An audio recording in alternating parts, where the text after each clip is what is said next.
elétrica. Bom, então agora nós vamos ver uma segunda apresentação sobre condutividade elétrica.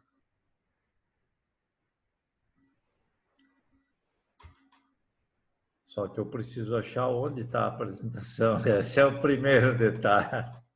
Já vamos achá-la aqui, pessoal. Só me dê um segundinho.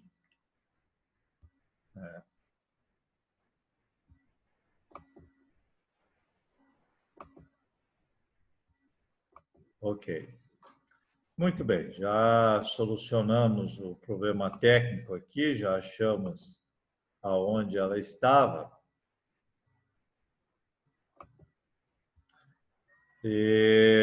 Então, essa segunda apresentação práticas, problemas e possibilidades. Ela foi feita há alguns anos atrás, de novo, pelo diretor-presidente da Veres, feito no México. Então, o objetivo dessa apresentação é enfatizar o conhecimento, né, por trás da condutividade elétrica, como que a condutividade elétrica pode ser utilizada na agricultura de precisão e compartilhar lições que eles aprenderam e como a combinação de sensores pode ajudar bastante, né? Então, primeiro, mapeando, tendo alta resolução da condutividade elétrica num campo de produção agrícola. Um pouco da história e as expectativas que se tem, né? E a parte prática, problemas que podem aparecer e possibilidades. Então, na verdade, nos mostra que os primeiros sensores de condutividade elétrica foi desenvolvido por Jim Rhodes. Se você procurar na bibliografia, você vai encontrar esse autor, Rhodes, como sendo os primeiros, né? E no laboratório de salinidade do solo, na Califórnia, em 1977. Então, na verdade, uma tecnologia lá da década de 70, né? E a Veres, né, praticamente 21 anos depois de que o Rhodes tinha desenvolvido esse equipamento, a Veres transformou isso num produto comercial, né, e que começou a mapear on the go. Então, aqui está, acredito que o Thomas Liska conhece o Eric, aqui o Eric jovem, lá quando ele estava desenvolvendo os primeiros... Nessa época não tinha visto ainda, professor. Quando ele era bem jovem aí, desenvolvendo o sensor. E aqui nós temos um pouco dos primeiros trabalhos. A ideia era ser puxado por um quadriciclo, né? Depois eles adaptaram para caminhonete, para trator, mas o princípio que nós vamos ver é que você tem uma corrente que ela é mais superficial e uma mais profunda, e nós vamos entrar aqui em detalhes de que tipo de leitura que elas nos proporcionam. Então, eles começaram a desenvolver isso, a expor nos congressos. Em 1997, eles exporam numa expo para agricultores no Kentucky, né? Então, e aí começou o desenvolvimento, né? Eles lançaram vários modelos. Esse aqui é uma maneira legal até de apresentar, William e Thomas, aí a evolução do equipamento, né? Tu colocar todas as versões que ele foi sendo desenvolvido, né? Achei bem legal, né? Aqui ele estava sendo utilizado em videiras, né? E aí foi assim, um dos equipamentos, um dos que mais teve sucesso foi o 3100, que ele era para engate em caminhonetes. Então ficava bem fácil. Aí depois o 3150 já era para trator, e depois tratores de pequeno porte, né? Aquele tratorzinho que normalmente faz serviço mais leve na propriedade. Então, e aqui já é uma condutividade elétrica com matéria orgânica, que é o VIRS, visível, e o infrared, né? O vermelho próximo. E aqui é com o pH em água. E esse aqui é onde que eles já mapearam nos Estados Unidos áreas de condutividade elétrica, né? Então, eu falei para vocês que essa região aqui é o cinturão do milho, é a principal região agrícola dos Estados Unidos. Numa outra disciplina que eu leciono aí, que é manejo do solo, a gente estava vendo que a soja e o milho também está tendo uma tendência de ser cultivado mais ao norte nos Estados Unidos.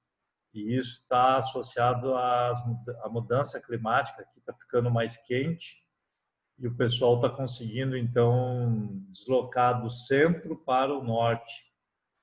E aqui já são regiões mais secas, né? E a Califórnia. Então, você vê que praticamente a condutividade elétrica é utilizada em todos os Estados Unidos. E numa pesquisa lá de adoção, a condutividade elétrica apareceu com uma frequência de 13%, que é uma frequência bem interessante, né, de uso. Muitos trabalhos feitos, né, em diferentes regiões dos Estados Unidos sobre resultados e princípios de como funciona a tecnologia, e algumas com um título meio publicitário, né? A condutividade elétrica resolve os mistérios do solo. Bom, os mistérios do solo são, eu diria para vocês aqui, depois de 30 anos trabalhando com o tema, eu diria que eles são muito complexos, os mistérios do solo aí, né? Mas são os mesmos mistérios de qualquer ser vivo e são complexos. O solo é bastante complexo. Mas aqui, então, eles demonstrando que a textura é uma das coisas muito influenciadas, né? Então, aqui, por exemplo, você vê que esse sensoriamento da camada mais superficial não pegou a água, já o segundo aqui da camada mais profunda, ele pegou um lençol freático. Então, isso pode dar uma dica bem interessante, né, de como é que estava a drenagem. Você sabe que se você tiver o lençol freático muito próximo da superfície, quando chove, essa camada aqui se satura e aí a produtividade cai lá embaixo. Então, aqui, por exemplo, é um caso, né, mostrando que a água estava muito próxima, né? Então, coisas que não se imaginava começaram a ser entendidas, né? Então, nós já vimos da apresentação do Goebbels o que está sendo medido, né? E aqui tem um trabalho, né, bem clássico, o Dr. Corvin tem vários trabalhos publicados sobre o tema, né? Do que está sendo determinado, né? Então, basicamente, né, ele fala que a condutividade elétrica ela se move através de 3 caminhos preferenciais, né? A umidade do solo, pela água livre do solo e pelo contato direto com as partículas. Então, onde tem ar, não ocorre transmissão, se o solo retém mais água, você tem essa informação na fase líquida, que é o 2 aqui, e o terceiro é entre as partículas de solo. Então, a argila, por ter partículas uma próxima da outra, que é fina, ela vai transmitir mais, certo? Então, aqui ele coloca uma análise para nós de quais são os principais drivers, quais são os principais fatores que são influenciados. Então, o primeiro que mais se associa com a condutividade elétrica é a textura. O segundo, a salinidade. O terceiro, a disponibilidade de água. Você vê que essa relação aqui é muito forte. O quarto, que já é um pouquinho menor, a matéria orgânica, a CTC do solo, né? E a água, de novo, temperatura e densidade do solo, compactação. Mas, principalmente, a textura, a armazenagem de água e a matéria orgânica e CTC são muito interessantes. E aqui ele nos dá o tipo de sinal. Que sinal que nós temos?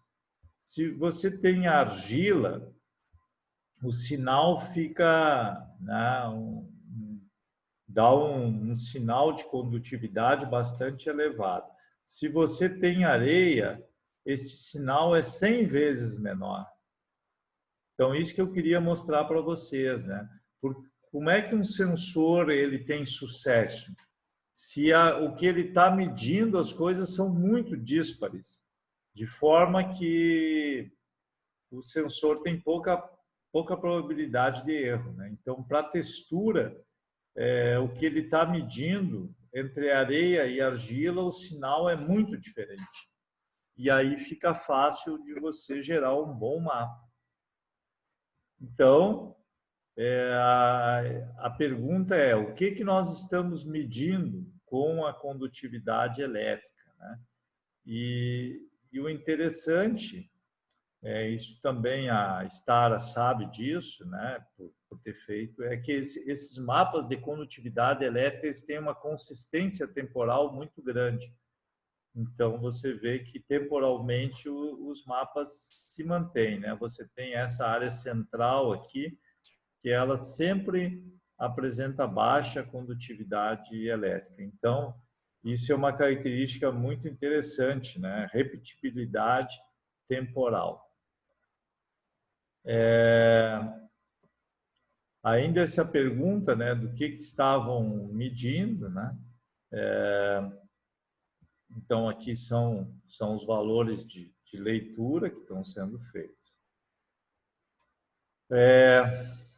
Se a condutividade elétrica mudar, isso indica que uma propriedade do solo passou a contribuir mais para esse sinal, né? Então, nós podemos calibrar isso, né, e entender qual é o fator dominante. Então, esse foi uma outra pesquisa, o Dr. Kitchen é outro cara, e o Bullock, são pesquisadores aí de ponta, né? Então, isso aqui tem que ser dito da seguinte forma. Para qualquer sensor, é uma leitura física. E essa leitura física interessa saber com que ela está se relacionando. E como ela é uma leitura física, necessariamente ela nem sempre ela está captando aquilo que a gente quer. Por exemplo, você pega NDVI e nitrogênio. Ah, professor, quer dizer que o NDVI sempre está relacionado com o nitrogênio? Não. Pode ter situações que você tem uma leitura de NDVI que não está relacionado com o nitrogênio. Então, sempre você tem que entender o que você está medindo e se realmente aquela leitura física está correspondendo àquilo que você está procurando. Mas, professor, não entendi essa do NDVI e do nitrogênio. Uma doença. Eu estou estudando nitrogênio no trigo. Estou estudando isso com NDVI. Aí tem uma doença, uma ferrugem no meu trigo. Bom, a planta pode estar bem nutrida de nitrogênio, mas tem uma ferrugem. Nos aconteceu na tese do Felipe, professor Felipe, nós estávamos acompanhando o NDVI em pivô e deu um problema no pivô e o pivô não foi acionado durante 3 semanas de seca nesse último verão. Nós estávamos medindo o NDVI, estava indo lá em cima, deu essa seca, o NDVI caiu, nós voltamos a irrigar, o NDVI subiu. Se você não soubesse disso, o que tu ia dizer? Ué, o que aconteceu com essa leitura do NDVI? Por que o nitrogênio caiu, foi remobilizado? Aí tu começa a criar 1000 teorias, né? Ah, provavelmente o nitrogênio saiu da folha e foi para a parte reprodutiva, assim, e no final não era nada disso. O outro dizia assim, olha, de repente faltou nitrogênio nesse estágio fenológico, e na verdade era um déficit. Então, sempre tem que cuidar isso, né, do que está sendo estudado. Então, uma das coisas que eles notaram, né, que era a argila, trabalho feito pela Universidade de Iowa, em que eles encontraram aqui o mapa de argila, que vocês estão vendo aqui, né, e aqui o mapa de condutividade elétrica. Olha que beleza de trabalho, né? Você tem aqui a argila, bem nítido, e aqui você tem um mapa de condutividade elétrica refletindo muito bem, né? Aqui não ficou tão bem, mas de um modo geral replicando muito bem o teor de argila, né? Aqui você tem a parte mais pesada, né, de argila, e as leituras mais altas de condutividade elétrica. Então, o R2 deu 0,844.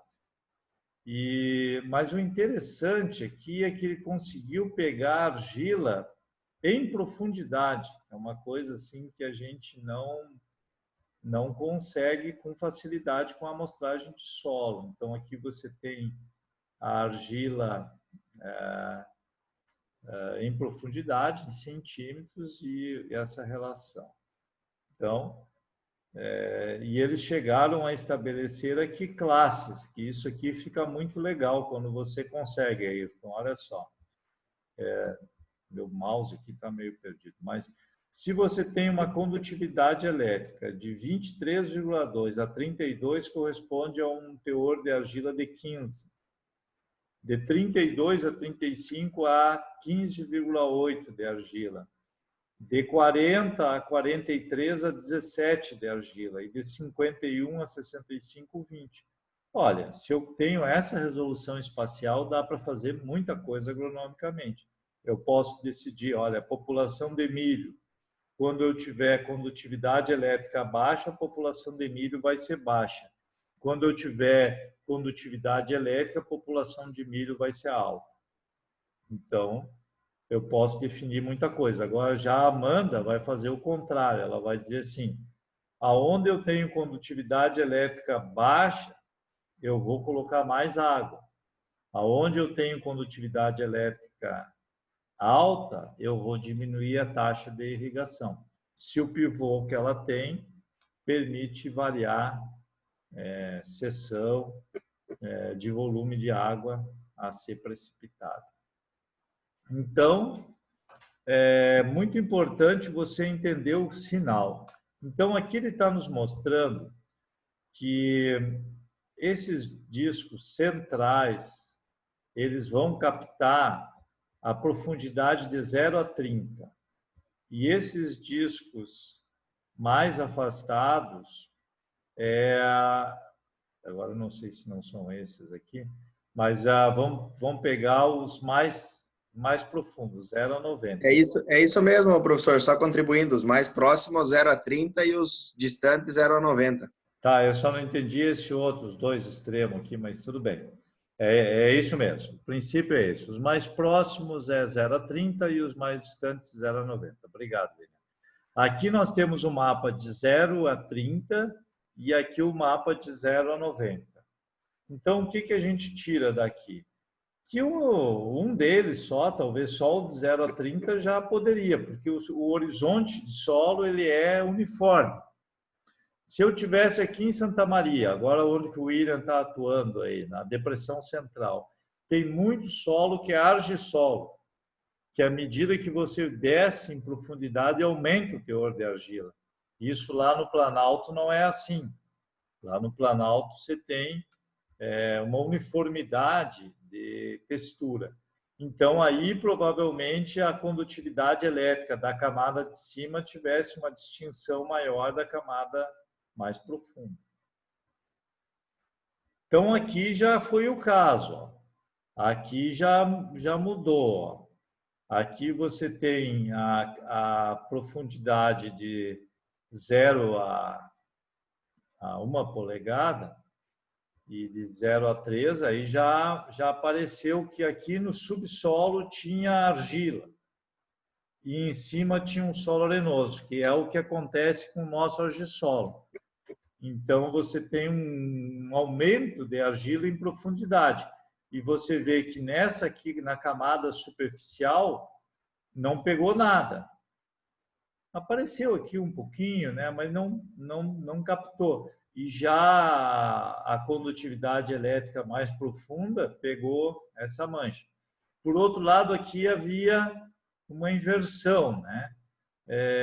Você tinha o silt na parte de cima e areia na parte de baixo.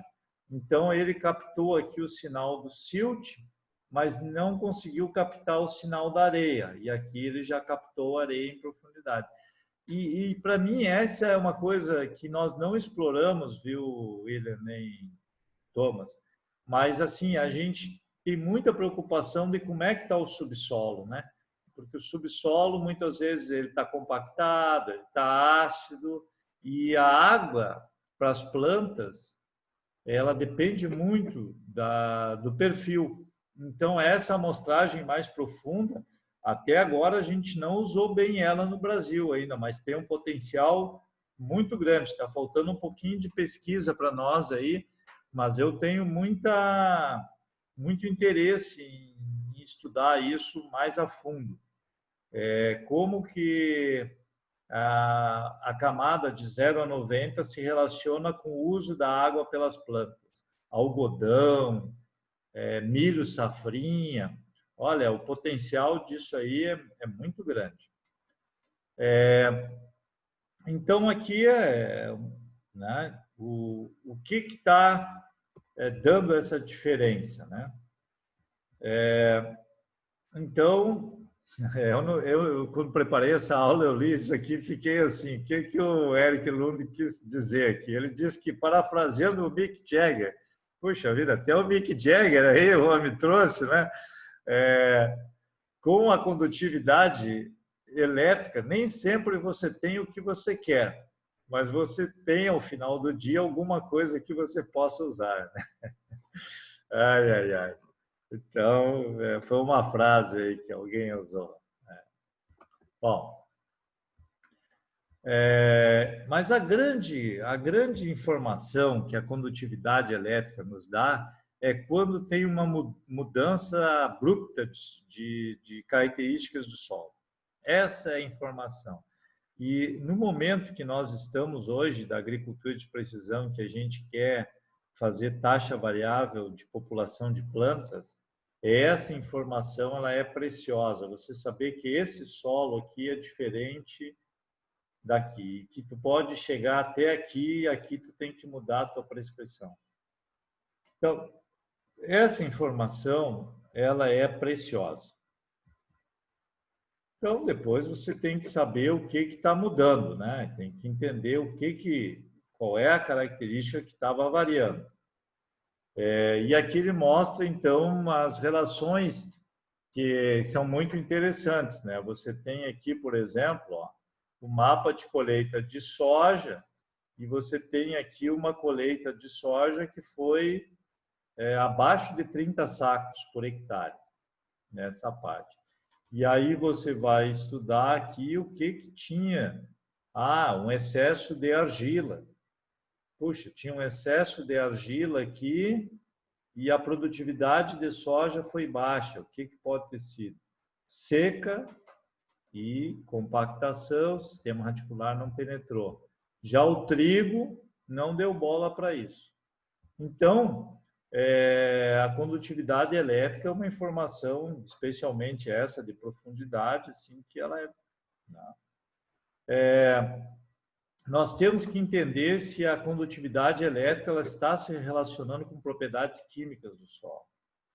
A capacidade do solo de armazenar e liberar nutrientes, de nutrientes móveis, é muito influenciado pela textura. Então, você pode, através da textura, inferir sobre nitrogênio, enxofre, boro, muitos nutrientes que são móveis.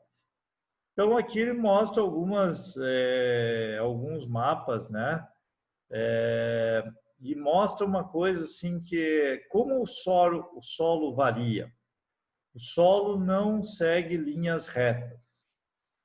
Isso é uma coisa interessante. Então, olha aqui, ó, tipo de variabilidade que existe na Argentina, na Califórnia, na Alemanha, em Minnesota, em Israel e na Inglaterra. Então, você vê que não tem como predizer com linha reta. Micro-relevo, erosão, etc. Tá? O mapeamento da condutividade elétrica tem que ser um contínuo. Isso aqui é uma coisa interessante, né? Então, você tem que ter essa continuidade ao longo de toda a área para poder captar essas ondas. Porque aqui ela estreitou, então só através dessas franjas você só capta isso através de uma leitura contínua. Então, isso justifica a continuidade. Em alguns casos, bate bem com o tipo de solo. Você vê aqui a variação de solos que existe em Ohio. Isso é uma coisa que a gente sempre fala. Eu aproveitando aqui que estou sendo escutado por vocês e depois por outras pessoas que estão nos acompanhando, não só ouvido, mas também visto, eu ficava meio chateado, sabe, no início da agricultura de precisão, 20 anos de experiência no lombo aqui, quando eu ia para o Paraná e o pessoal dizia, não, aqui no Paraná, professor, esses sensores não funcionam, aqui quem manda é o solo é muita variabilidade de solo, e se o senhor não considerar que o solo aqui no Paraná varia muito, esse troço não vai funcionar. Eu ficava meio aborrecido com aquilo. Eu entendo que o tipo de solo, ele é importantíssimo, né? Mas veja que os sensores, eles nos ajudam a entender melhor essa variação de solo, né? Onde que ela ocorre. Então, na verdade, as tecnologias não são excludentes, elas são realmente complementares. Então, muitas vezes você tem solos que eles são de baixa condutividade, outros solos que são de alta condutividade. Na Flórida, solos arenosos que são cultivados com citros, valores de condutividade elétrica bastante baixos. E na Dakota do Norte, solos muito argilosos com valores de condutividade elétrica muito alto. Então, mesmo assim, tanto em solo arenoso quanto em solo argiloso, você pode obter resultados interessantes. Solos aluviais, solos de glaciação, solos de margens de rios, todos eles apresentando variabilidade importante. Vou dizer para vocês aonde que o pessoal diz que não tem variabilidade aí na condutividade elétrica, quando tem pedregosidade. Meus amigos de Maranhão, né, eles têm muita pissarra lá, e aí diz que quando tem pedregosidade dá leitura zero ou negativo da condutividade elétrica. Então, muitos trabalhos publicados, né, cientificamente, e a pergunta sempre é se as coisas estão bem calibradas, estão sendo bem feitas, né? Então, o que eles gostariam, né? De definir bem as zonas, qual é a repetibilidade e que você não tenha grandes regiões com dados faltantes. Então, isso aí que a indústria procurou ir aperfeiçoando, né? Então, eles dizem assim, olha, nós temos um volume de dados que nos permita definir bem zonas de manejo, que tenham repetibilidade, porque uma coisa que preocupava muito é você ir nesse sentido, quando tu voltar, dá uma diferença muito grande de leitura.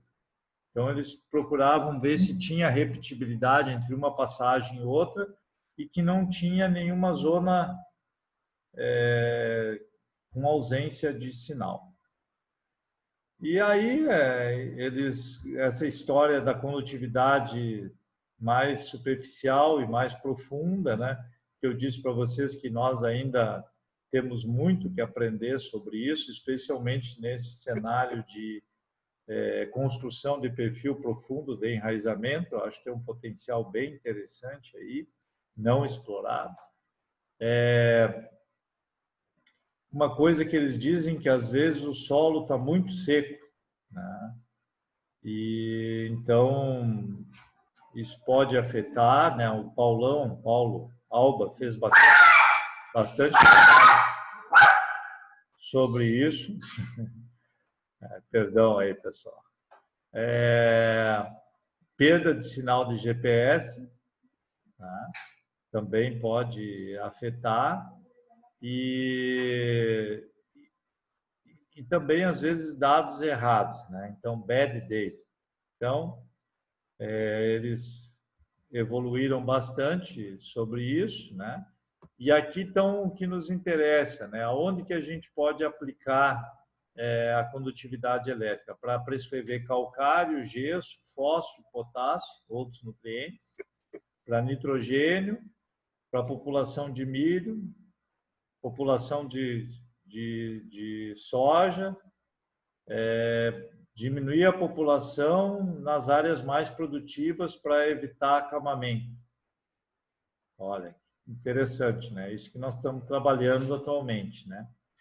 Para aplicação de nematicidas, para escolha de material, para irrigação, para capacidade de armazenagem de água e para adicionar condicionadores de solo. Então, se pode utilizar a condutividade elétrica para muitas coisas e se usa muito, né? Bom, você veja que aqui é o padrão normal de um esquema de amostragem de solo na agricultura convencional, e aqui é por ambientes. Você já fazer uma amostragem por ambiente e você vê que aqui é um ambiente bem uniforme, que é outro ambiente bem característico, aqui terceiro ambiente. Então, você pode fazer uma amostragem de solo muito diferente daquilo que a gente faz teoricamente, né? Então, teoricamente, eu estou aqui amostrando o solo por ambientes uniformes, mas por que te baseou nisso? Pela posição no declive, etc. Aqui você já tem algo mais sólido para fazer essa decisão. Bom, nitrogênio. Então, aqui combinando uma coisa também que a gente não explorou muito, né? Mas é a condutividade elétrica com mapas de elevação, isso nós já fizemos, e imagens de infravermelho próximo, né? Então, você vê assim a tentativa de explicar que aqui você tinha uma cor mais intensa porque tinha maior umidade do solo ou uma textura. Então, essas são coisas que nós teríamos que fazer, né? Acho que são bem relevantes. Por exemplo, uma análise termal, NDRE e condutividade elétrica. Puxa, e mais o micro-relevo. Puxa vida, já fica bem interessante. Para manejo de nitrogênio, risco de lixiviação, né? Perdas de nitrogênio. Então, você pode realmente ter uma qualidade bem interessante na sua prescrição. A população de milho. Então, você pode fazer um ajuste de população para atingir a máxima produtividade, né? E ter os locais que você vai botar 35 mil plantas, que seriam esses locais de alta condutividade elétrica, e aqui é onde você vai botar 56 mil plantas, aqui era 70 mil plantas, deixa eu traduzir isso para números nossos, 70 mil plantas por hectare, e aqui você teria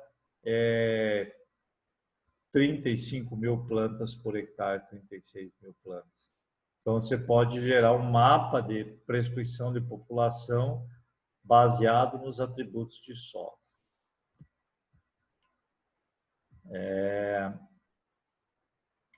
Para a soja, aí já muda um pouco de figura, né?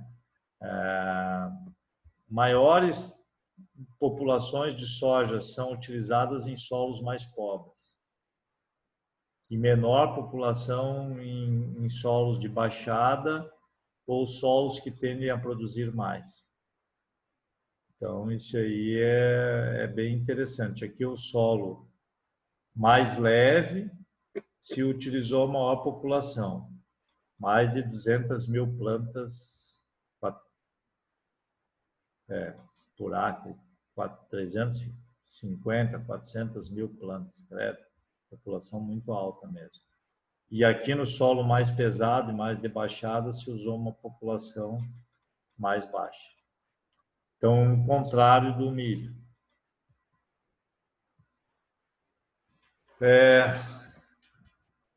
Aplicações de sítio específicas podem produzir até 30%, pode dar uma economia de 30% no uso de nematicidas sem perder produtividade. Opa, isso é interessante, né? Você sabe que o nematicida ele é caro.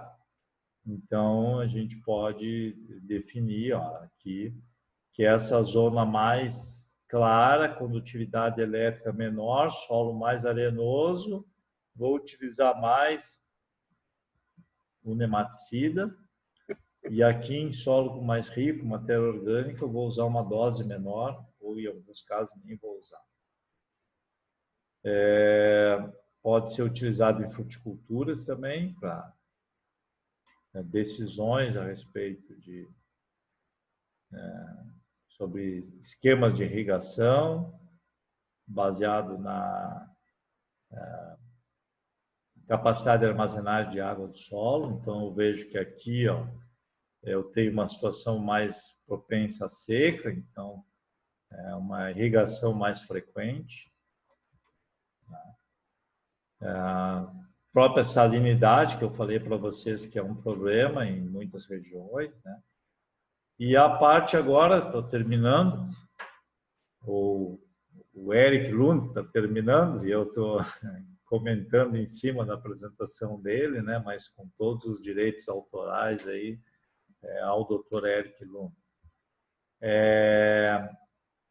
Que se você fizer uma fusão de sensores ou utilizar multissensores, você vai ter uma assertividade maior. E foi por isso que eles começaram a usar a condutividade elétrica com atributos químicos. Então, o primeiro atributo químico que eles pensaram foi o pH. Olha que lavoura de milho no fundo lá, olha só a população e o nitrogênio desse milho. É uma loucura, né? Milho para 200 sacas, frouxo aí, sem pestanejar, né? E aqui você tem, então, o equipamento agora com a condutividade elétrica e com o pH, que a gente já viu esse mapa. E aqui é o detalhe do sensor, né? E aqui é os trabalhos que eles fizeram na Universidade do Kansas, que eu falei para vocês, né? Que é uma que fez muito trabalho em Nebraska, as validações, né? E, por exemplo, aqui, taxa uniforme, e se você utilizasse o pH e a condutividade elétrica, você teria ainda chance de ser cada vez mais assertivo, poupando insumos. Isso que é o interessante, né? Se eu usasse a taxa uniforme, eu ia estar gastando 3,5 toneladas. Pela amostragem de solo, 3 toneladas. Se eu utilizasse os sensores, eu baixava para 1 tonelada. Então, de acordo com o solo, a gente pode ter uma economia muito grande. Se você associar os dois, você vai ser muito mais assertivo. Então, a parte de matéria orgânica, que é mais recente, mais cara também, determinação da matéria orgânica on-go. Aqui é assim, um dos trabalhos que eles fizeram. Você vê o tipo de informação que a gente sairia, né? E para créditos de carbono, eles utilizando, então, até 1,5 metro, 2 metros de profundidade. Eu tive a oportunidade de trabalhar rapidamente com um sensor como esse lá nos Estados Unidos. Bem interessante, né? E você teria aqui onde que é feita a leitura, né? Relação com nitrogênio, com carbono. Eles também estão trabalhando para equipamentos mais leves, né? Aqui a colaboradora está mostrando que são equipamentos muito leves que poderiam ser tracionados por diferentes equipamentos, né? Um quadriciclo aí poderia tracionar. O que nós temos aqui feito da Falker também é um equipamento bem leve. A preocupação aqui é como que esses discos vão penetrar num solo pesado, como nós temos em Santa Rosa, Santo Ângelo, São Miguel das Missões. Daí já é um pouquinho mais complicado. Aqui, possibilidade de equipar diferentes equipamentos aí, né? A própria semeadora pode ser equipada com isso, né? Estamos concluindo aqui. Bom, agora eu fico à disposição de vocês e agradeço muito a atenção e